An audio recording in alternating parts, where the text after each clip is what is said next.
Hello everybody and welcome to another Transformers third party review. In today's video we're taking a look at G.O.D-01 Thunderstorm. This is the first offering from new third party kids on the block, Garatron. Taking a look around his box. At first glances it is just a standard box, but we have opening windows revealing his Ultra form and his standard form. Now, Thunderstorm comes packaged in a very nice foam insert, and out of the package, Thunderstorm bears more than just a passing resemblance to the mighty Thunderwing. And like most third-party companies, comes sporting a nice collector's card.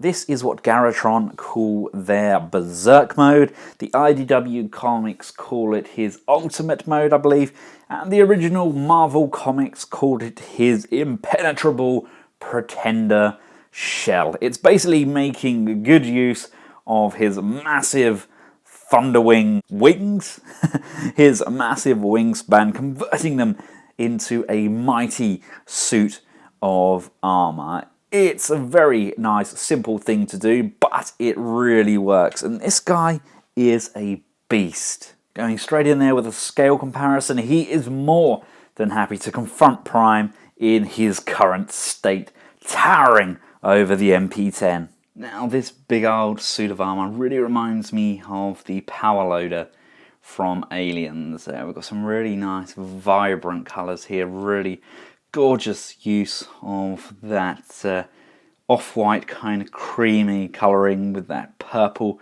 and the extremely vibrant yellow. We can get a nice view of his bot mode head there with some light piping through the eyes, going out to these huge translucent power claws, and again those rockets and missiles on his shoulders. Now, unfortunately, the head articulation is hindered with this power suit. We can lift the section up and gain access to his head, but it's designed to just be worn over the face like so. The shoulders on amazing ratchets. We've got a nice friction joint forwards and back, and ratchets all the way around. We get an upper bicep rotation. We get another ratchet on the elbow.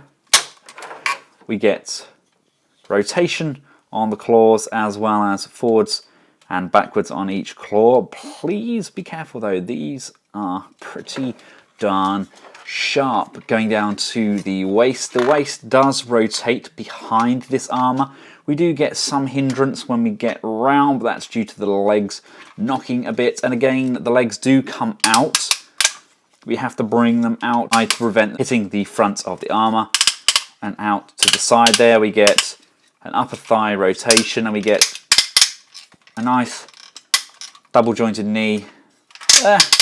And coming down to the feet, we have individually ball jointed toes, and we get these really large heel spur sections which can rotate around and again are ball mounted, as well as a nice deep ankle pivot. Now, with regards to build quality, I'd put him up there with the newer TFC figures or the likes of Unique Toys and DX9. It's not quite up to the Fans Toys kind of standard, but it's very good nonetheless. Kind of comparable to the likes of MMC, due to the fact that they're doing the IDW inspired figures as well, so that's a pretty close comparison. Now, I don't have many of the IDW inspired figures to hand, so here he is alongside MMC's Garatron, to give you an idea of his size and stature. I mean, he is definitely a very good size to be a leader of the Cybertronian Decepticons. Garatron is the size of a good Voyager scale figure. Nowadays he's probably the size of a leader class figure. Hasbro and Takara getting shorter and shorter. But yes, it's definitely a very towering, dominant piece. Now, to get him changed up from his Berserk mode into his standard robot mode, you want to just bring this section up and over, bringing it down and tamming it into the rear. Now, it's a tight joint, but you need to push on the base section here and hold the top and compress the shoulder joints. It's a tight joint, but it will push inwards. Swing open his chest section. It reminds me of kind of Dracula's cape being hung over there. Bring this section out. Just holding on to the arm, give it a little tab, and that will just come away. And the arm should untab from the rear section as well. Pulling that away, we can rotate the arm outwards, rotate it around, bring it back down, bend it up at that double jointed elbow, open up and flip out the fists like this. Slide this abdominal section downwards into this groove here, which now allows his torso section to compress downwards like so. Bring the backpack section inwards and tab those wings into his back securely. Bring these hip skirts around to the crotch, come down to the feet and bring the toe sections together. Mine don't tab overly well together, but they're meant to kind of tab inwards. Untab this back section from the leg. Pushing on this heel section, these side bits here are going to slide upwards so they reach the top, and then we can just bring this section back down and collapse and tab that back in. Come around to the wing sections and you want to just rotate them around like this. Bring the wingspan section down, and this section on the end here is just going to rotate down so the wings are now facing downwards. And here he is in his very aesthetically pleasing robot mode. He really does look the part. It's kind of ripped directly from the IDW comics. Now, call me crazy. Oh, I'm going to mix things up a bit.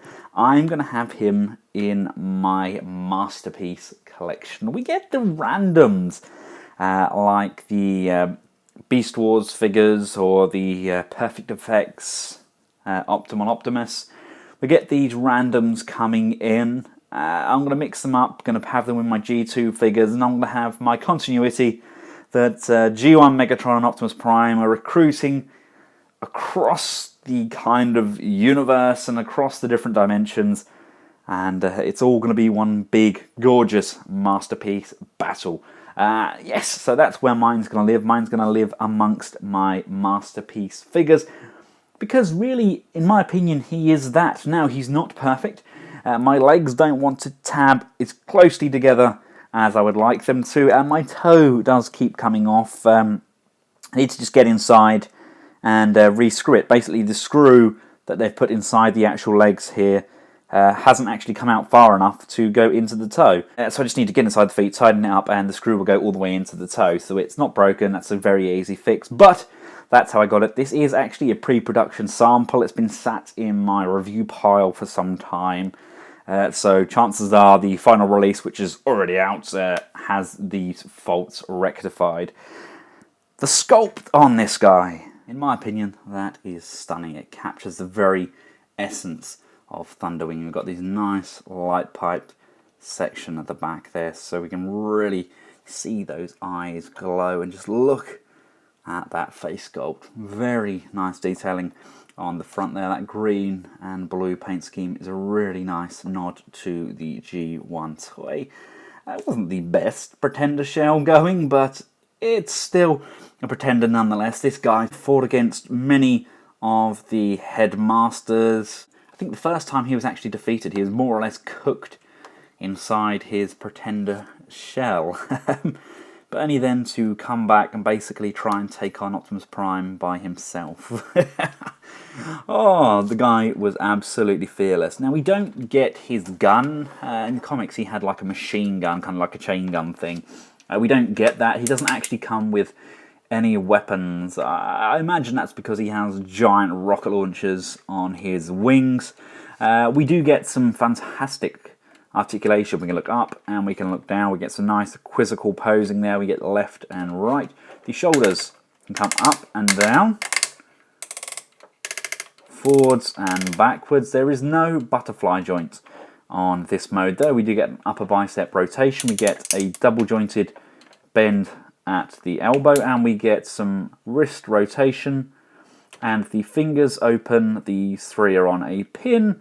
This finger is on the same pin but has an additional points of articulation, allowing him to point. It's very important to point. We get some nice waist rotation here. No real hindrance from that backpack, but it is a bit stiff. The legs can come all the way forwards, that far backwards, still come out to the side. Pretty nice joint there. I mean, there's a lot of die cast and heft in these feet, so the joints are pretty strong. Now, the thighs do twist, but I don't like the fact they've got this detailing on the thigh, which then moves along with it. I would like them to maybe have kept the detailing on those thighs to a minimal, but I see why they've done it. They just like all of the detailing. We still get use of those double jointed knees, and we still get the full articulation on the toes and heel spur. And we even get a flip out panel on the base of the feet, which allows him to get a much wider, very well balanced stance. Again, for the scale comparison, still a very impressive height, even in his standard robot mode. Weight-wise, he weighs in at a very impressive 1.103 kilograms. That's a whopping 2.6 pounds. Now, the third and final mode is the aircraft mode, probably the most complicated of all three to get him transformed up into.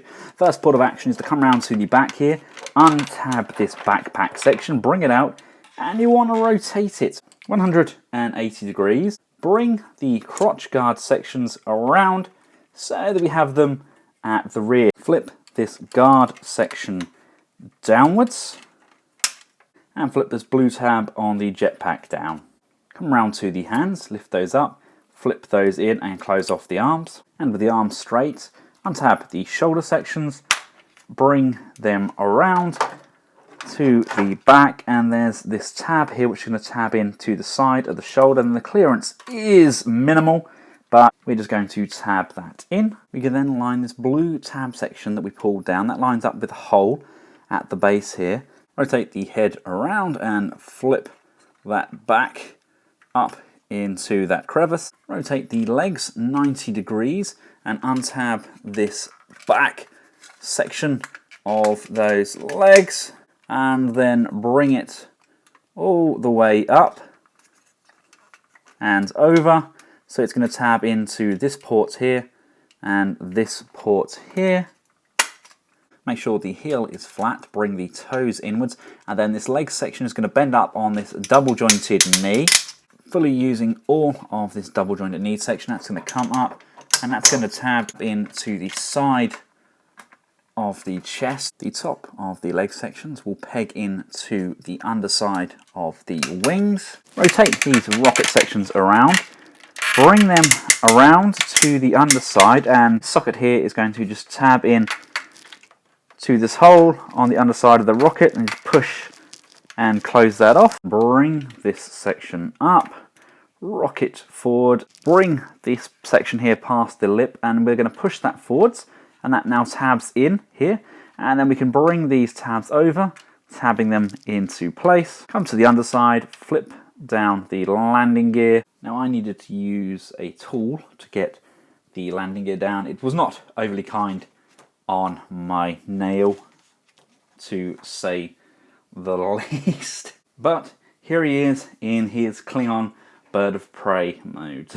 No? Well, it certainly looks like one to me. I love how everything kind of converts round. And yes, it is very similar to like the Energon Megatron, and we do kind of have a robot hanging around on the underside of a jet, but that's kind of what Thunderwing always was. Now there is actually LED lights inside these big, huge, chunky thrusters. We flip open this section here, there's a couple of little lasers in here and an on-off button. And to access the battery compartments just on the top here, that actually takes AG13s, I believe it's 2 in each side. Now I don't have any of those, so unfortunately I can't show off the LED light feature. Unfortunately my batteries didn't arrive in time. It seems that every single third-party company insists on using completely different batteries. Here we go with the bird's eye view. I like how those feet thrusters kind of double up There's heel spurs, you've got these rocket sections here. You can choose to have those open or closed. I like to have them closed. I kind of think of that as kind of fire or flames spewing out the back there. And again, with the wings, it's all a matter of preference. You can have them down, you can rotate this section up, flip it around, and have these sections facing the alternative ways. It's all a matter of preference. I personally like them like this, with these rocket sections facing forwards. And again, we've got the undergarment sections there. There's what hung down by his crotch. They now kind of just spike up his alt mode a little bit. And then we have those cannons at the front. And here he is for a quick scale comparison. Again, an adequate size if you're choosing to have him in your masterpiece collection. So there we have it, ladies and gentlemen. Thunderstorm God-01, not to be confused with the God-01 Jetfire. That was produced by Dream Factory. This is Garatron's first effort, and it is definitely a valiant one at that. Yes, this figure isn't perfect. It does have that slight problem with the toe that I can rectify myself. Some of the joints don't quite tab in as perfectly as they should, but it is a sterling effort nonetheless. For a first product, they've definitely left a very good impression on me, and I'm extremely glad to have this figure in my collection. Now, like I said, I will be adding this to my masterpiece shelf. I know a lot of you will insist on having it in your IDW shelf. Whether you have it in one or the other, I just suggest that you have it. It's a great figure, and I look forward to seeing what Garatron offer us in the near distant future. Thanks again for watching. Until next time, from myself and Thunderstorm, goodbye.